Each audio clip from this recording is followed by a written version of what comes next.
మహారాష్ట్రలోని ఠానే జిల్లా అంబర్నాథ్ ఫ్లైఓవర్పై ఘోర రోడ్డు ప్రమాదం జరిగింది. డ్రైవర్కు గుండెపోటు రావడంతో ఒక్కసారిగా వాహనం నియంత్రణ కోల్పోయింది. ఈ ఘటనలో 4 వ్యక్తులు చనిపోయారు. బాధాకరం. ఇంకో 2కి గాయాలయ్యాయి. నిన్న సాయంత్రం మహారాష్ట్రలోని ఠానే జిల్లాలోని అంబర్నాథ్ ఫ్లైఓవర్పై ఈ ఘటన జరిగింది. స్క్రీన్ మీద మీరు దృశ్యం కూడా చూడొచ్చు. అక్కడ దూరంగా ఉన్నటువంటి ఒక సీసీ కెమెరాలో రికార్డ్ అయినటువంటి దృశ్యం అక్కడ కనిపిస్తోంది. శివసేన పార్టీ స్థానిక ఎన్నికల అభ్యర్థి కిరణ్ చాబే ప్రచారం ముగించుకొని తిరిగి వస్తుండగా కారు డ్రైవర్కు ఒక్కసారిగా గుండెపోటు వచ్చింది.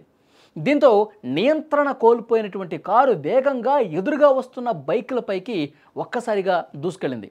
ఈ ప్రమాదంలో ఒక బైకర్ గాల్లోకి ఎగిరి ఫ్లైఓవర్ కింద పడ్డాడు. అంతటితో ఆగలేదు ఆ కారు. మరికొన్ని వాహనాలను కూడా ఢీకొట్టి బోల్తా పడింది. ప్రమాదంలో కారు డ్రైవర్తో పాటు మరో 3 బైకర్లు అక్కడికక్కడే మృతి చెందారు. కిరణ్ చాబేతో పాటు కారులో ప్రయాణిస్తున్న మరికొందరికి గాయాలు కాగా వారిని వెంటనే ఆసుపత్రికి తీసుకెళ్లారు.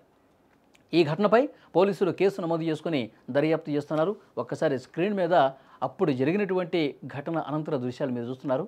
ఆ కారు ఒక్కసారిగా నియంత్రణ కోల్పోయింది. ఎందుకంటే ఆ కారు డ్రైవర్కి అకస్మాత్తుగా గుండెపోటు వచ్చింది. గుండెపోటు రావడం వల్ల ఆ కారు మీద అతను నియంత్రణ కోల్పోయాడు. వేగంగా ఉంది, కారు కూడా వేగంగా ఉంది. ఎదురుగా వస్తున్నటువంటి ఆ వెహికల్స్ని ఢీ కొట్టుకుంటూ ముందుకు పోయిన పరిస్థితుంది. ఒక బైకర్ని ఇట్లా వేగంగా ఢీ కొడితే అతను ఎగిరి అంత పైకి లేచి ఫ్లైఓవర్ నుంచి కింద పడ్డాడంటే చాలా ఘోర ప్రమాదంగా చూడాల్సినటువంటి పరిస్థితి. స్పాట్లోనే చనిపోయారు. 4 వ్యక్తులు ఈ ప్రమాదం వల్ల చనిపోయారు. వెంటనే ఆ బైక్ని ఢీ కొట్టిన తర్వాత ఇంకా ఆగల, ఇంకా ముందుగా అంతే వేగంగా అందరినీ ఢీ కొట్టుకుంటూ తీసుకుపోతుంది. ఎందుకంటే ఈ డ్రైవరు గుండెపోటుతో తీవ్ర అనారోగ్యానికి గురైనటువంటి పరిస్థితి ఉంది. ఆ సమయంలో అసలు స్టీరింగ్ పట్టుకొని డ్రైవ్ చేసే పరిస్థితి కూడా లేదు. వెనకాల ఆ కిరణ్ చాబే కొంతమంది ఉన్నారు, వాళ్ళు కూడా గాయాల పాలైనటువంటి పరిస్థితి ఉంది. సో అనుకోకుండా జరుగుతున్నటువంటి ఈ ఘటనల వల్ల, ఈ ప్రమాదం వల్ల 4 ప్రాణాలు కోల్పోయిన పరిస్థితి ఉంది.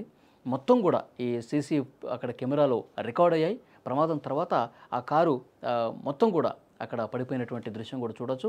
వెంటనే కింద అక్కడ ఒక బైకర్ కూడా కింద పడిపోయాడు. తీవ్ర గాయాల పాలైపోయి స్పాట్లోనే చనిపోయినటువంటి పరిస్థితి ఉంది.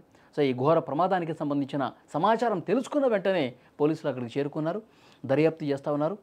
డ్రైవర్కి గుండెపోటు రావటం వల్ల ఈ ప్రమాదం జరిగిందని కూడా పోలీసులు రికార్డు నమోదు చేసినటువంటి పరిస్థితి ఉంది.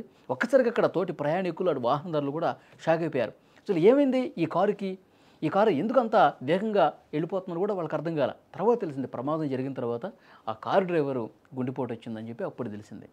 సో వెంటనే అక్కడ కొంతమంది ఇంకా స్వల్ప గాయాలు పాలయ్యారు. వాళ్ళని ఆసుపత్రికి తీసుకెళ్లారు, చికిత్స అందిస్తున్నారు.